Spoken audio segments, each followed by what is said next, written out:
আসসালামু আলাইকুম everyone, welcome back to my channel. আশা করি আপনারা সকল ভালো আছেন। আজকে আমি আপনারা সামনে লিয়ে আইছি কবাবর রেসিপি।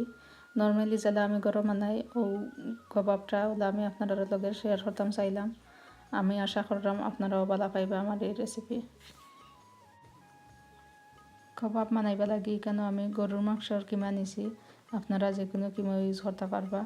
এখানে আমি হাফ কেজি কিমা রাখছি আর ছোটো করে কাটিয়া মেজারমেন্ট কাপে 1 কাপ পেঁয়াজ রাখছি আর আধা কাপ ধনিয়া পাতা ছোটো করে কাটিয়া রাখছি।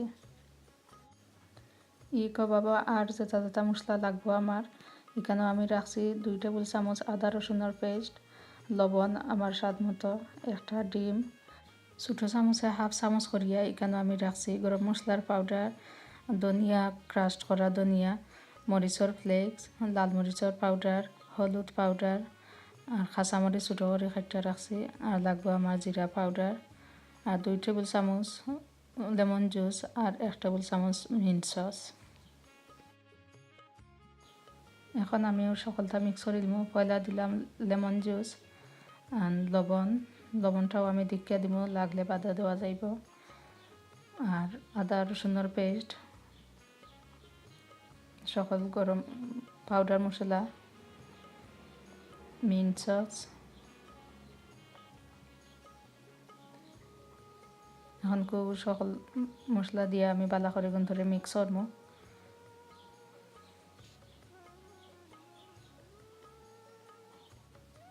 এখন আমি দিব পেঁয়াজ, ধনিয়া পাতা আর ও যে ডিমটা রাখছিলাম ও ডিম দিয়ে এখন আমি ও কিমা ধরে আবার বালা করে মিক্স করবো। আপনারা চাইলে একলগে সকল পাউডার মশলা পেঁয়াজ ধনিয়া পাতা ডিম দিয়েও একলগে মিক্স করতে পারবা, তবে আমার কাছে লাগে পয়লা পাউডার মশলা গুণটা দিয়া যদি আমি মাংসরে বালা করে মাখাই তা মশলা গুণ বালা করে মাংসের ভিতরে হামায়। এখন আমি বালা করে ও কিমা ধরে মাখাইমো। যত বালা করে মাখাইবা অত মাংসর ভিতরে সকল মশলার ফ্লেভারটা আমায় বালা করে। আমার কিমা মাখানি গেছে, এখন ধরে আমি বালা করে গুড়িয়া ফ্রিজের মাঝে রাখি দিব 1-3 ঘন্টা লাগে। তবে আপনার কাছে যদি টাইম বেশি না থাকে কমপক্ষে হাফ এন আওয়ার আগেও মাখাইয়া রাখি দিলে হইব। 3 ঘন্টা বাদে আমি এখন ও কবাব ধরে কুক করবো। তো আমি একটা পানোর মাঝে 2 টেবিল চামচের মতো তেল নিছি। এখন আমি ওগুলা গুল গুল করে শেপ দিয়ে আমি বাজিলিম সকলটি কবাব। শেপটা আপনার ইচ্ছা, যেটা আপনারা বালা পাইন ওগুলাও করবা। তো আমি সকলটি কবাব দিলাইছি। এখন পানো দিয়া আমার এক সাইড লাগে রয়ে গেছে, এখন আমি আর এক সাইড ওলা উল্টাইয়া দিলাম। সবটি কবাবরে উল্টাইয়া দিয়া আমি আরও রাখবো ওলা 5 মিনিটের মতো। আর চুলার আগুন এই সময় আমি মিডিয়াম লোর মাঝে রাখছি। বেশি আগুনের পাওয়ার থাকলে কবাব বারামুখা জ্বলি যাব আর ভিতর খাঁচা রইব। তো আপনারাও যে সময় করবা ওলা একটু দেখিয়া খেয়াল করি করবা। আমার কাছে লাগে আমার কবাব রেডি গেছে। এখন আমি লামাইলিম সবটিরে